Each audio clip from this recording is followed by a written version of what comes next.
In a surprising turn of events, those two Al-Jazeera journalists that were being held in Egypt charged with broadcasting false news, they've been released, Jose. They've been pardoned by the president of Egypt himself, al-Sisi. They were part of a large pardon, 100 people, so it wasn't really sending a very clear message to these two in particular. That third journalist who was able to leave the country in February, Australian Peter Grease, he was also pardoned in this process.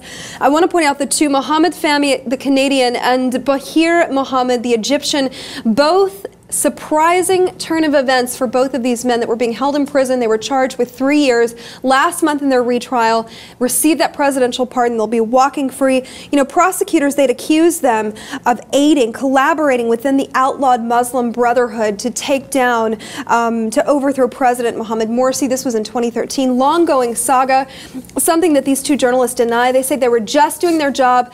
What an amazing message this president is sending to the world, that we're not holding them. The charges aren't sticking. They're being dropped. You know, he has my support. Clearly, I don't agree with everything this man does, but this is certainly a surprising turn of events.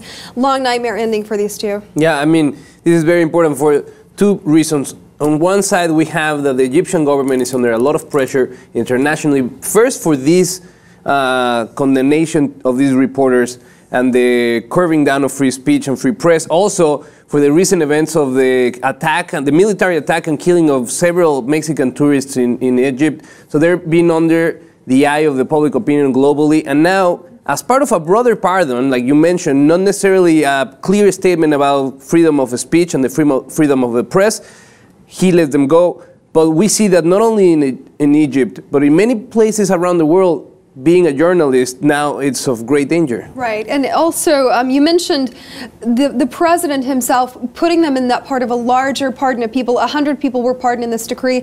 The statement from their office says those who have received final court sentences have been convicted on the grounds of violating the anti-protest law for assaulting police officers. These men were not assaulting anyone. They were simply reporting facts at a time of unrest.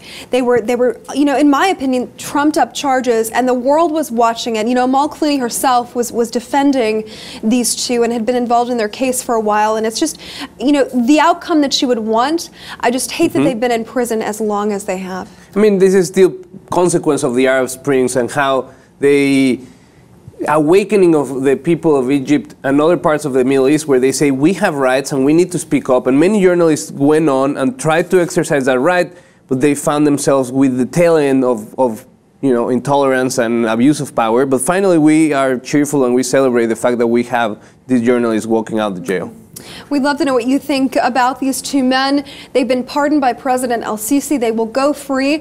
My congratulations to both of them. I've been following this case closely, as I know you have, and we're just thrilled with this news. Let us know what you think about this story. While you're at it, be sure to check out the rest of our channel, and of course, subscribe to the Lip TV for more.